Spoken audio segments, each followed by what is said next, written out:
Welcome back to Lifestyle of More.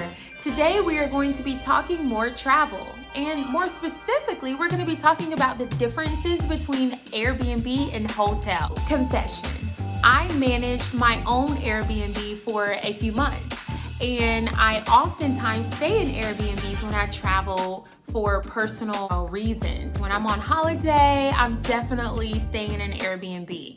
So with my experience of managing my own Airbnb and staying in Airbnbs across Europe and Asia and all throughout the Caribbean, I get this question a lot about the differences between an Airbnb and a hotel. And I know a lot of you guys want to travel and you're like, should I stay in an Airbnb or should I just do the hotel route? That way you can kind of best, carve out the experience that's going to be best for you, in your travel experiences, because everybody doesn't want the same thing. Let's dive right into it. What are the differences between an Airbnb and a hotel? Let's talk about the guarantee. Long story short, a hotel, you get a guarantee.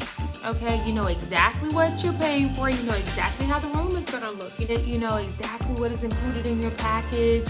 You know that if you walk into that room and that room is not up to par with what you saw and what you booked, then you'll have some type of case to go to management. Matter of fact, there will be management for you to go to and, talk about possibly being reimbursed in some way. But there's a guarantee with a hotel. What you see is what you get. The guarantee is definitely real when it comes to the hotel. It is more of a risk taking the Airbnb route. Let's talk price. This is the big debate. Is the Airbnb cheaper? Is the hotel cheaper?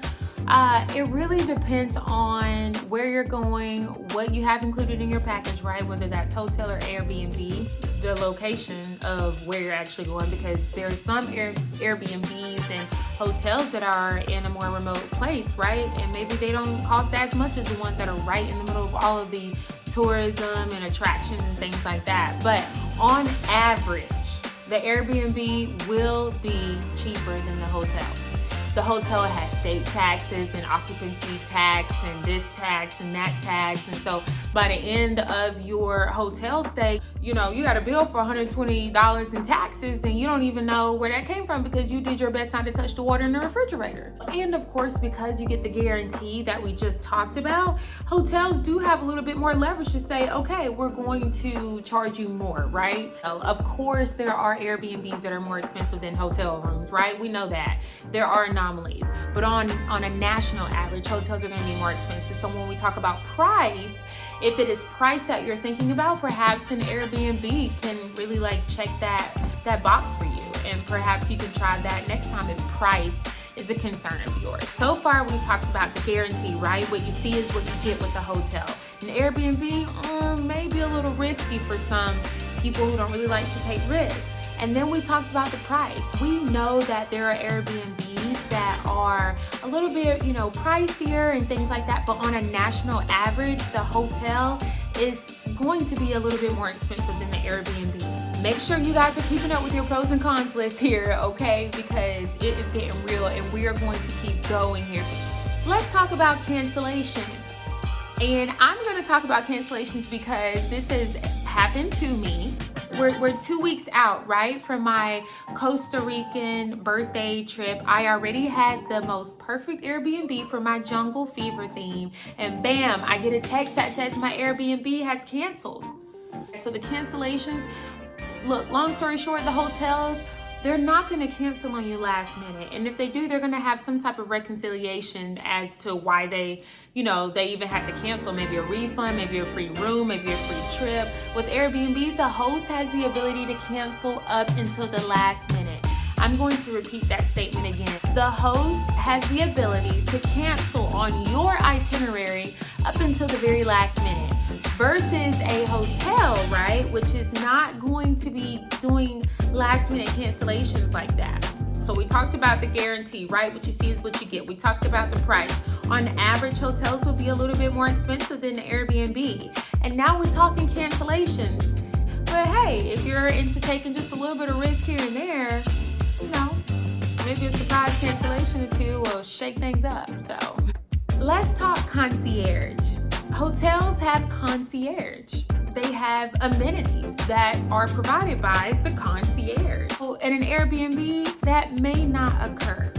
Of course, some Airbnbs are located in condominium buildings where they may have a concierge that services you, but the majority of the time they're not going to, remember, because it's an Airbnb. Amenities in a hotel are right there in the bathroom, right there in the bar area, and if they aren't, they're really a phone call away. We talked about the guarantee, right? What you see is what you get. We talked about the price.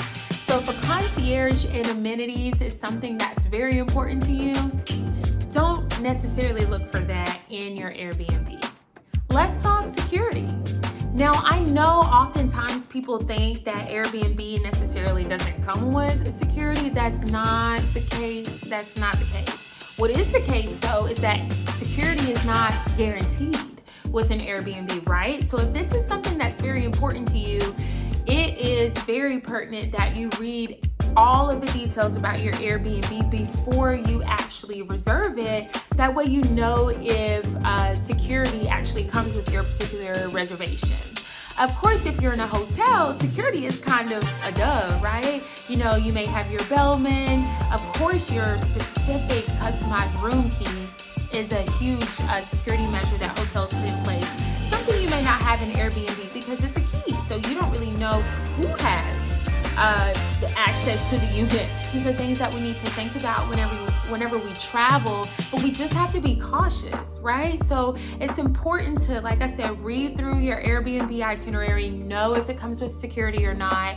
And I always stay in Airbnbs with security. So for me, I haven't really experienced anything violent in an Airbnb situation because I always make sure that I have security and I'm in a location that isn't going to put me and my other, my co-travelers at risk. We talked about the cancellations, and now we're talking security, very established in hotel settings, whereas with Airbnb, there's still some room to grow. Now that we've really outlined the differences between an Airbnb and a hotel, it's important for you as a traveler to now make your decision. Are you an Airbnb traveler or are you a hotel traveler? Go ahead, I'll give you a moment. Have you made up your mind? Well, for me, I'm an Airbnb traveler, and I kind of want to go through some of the reasons why I choose Airbnb. Number one, I want to support the local economy. So making sure that I am renting an Airbnb from a local resident is very important to me. I prefer, if I leave the country, not to stay in a major brand hotel that we have right here, especially with me being in Las Vegas. I really find it important to rent an Airbnb from a local, and that way we can stimulate the economy, which also really leads me to my second point. I love to be inundated in the culture. And so if you are renting an Airbnb from a local resident, you can really be inundated in the culture because you're staying in someone else's home on perhaps even another continent, another country, another hemisphere. And so it's something that the hotel can't really provide as far as the vibe. And if it is owned by a local, they put special care into making sure that it is decorated locally, and you have all of the local amenities that you need. Perhaps you don't have all that you would find at a local huge brand hotel, but you may have some local amenities and find yourself pretty surprised that you have everything you need. 2 falls ago, I visited Cabo with my very best friend, and we booked an all-inclusive resort in Cabo, San Lucas, Mexico. It was absolutely beautiful. It had 5-star ratings, all you can eat, all you can drink, right on the beach. We arrived and we hated it. Like, I can't even describe, you guys. It felt inauthentic. So what we did was we went to the room, put our things down, used the free Wi-Fi, found an Airbnb, hailed a taxi. This is all within 3 hours, guys. Hailed a taxi, took the taxi from the all-inclusive resort and went to the $25 per night Airbnb that was located right in the Pedregal hillside of Cabo San Lucas, Mexico, which was absolutely beautiful. and we left the hotel and we never looked back. We unfortunately did eat that bill, so we did pay for it, but you know, that's just, I tell you guys this story because, like I said, it's so important to carve out exactly what type of experience you want to have from your vacation. Perhaps the all-inclusive resort may have been a better option for somebody else, but it depends on the experience that you want. We knew that we wanted to be inundated in the local culture, and we knew that we saw no locals at the all-inclusive resort.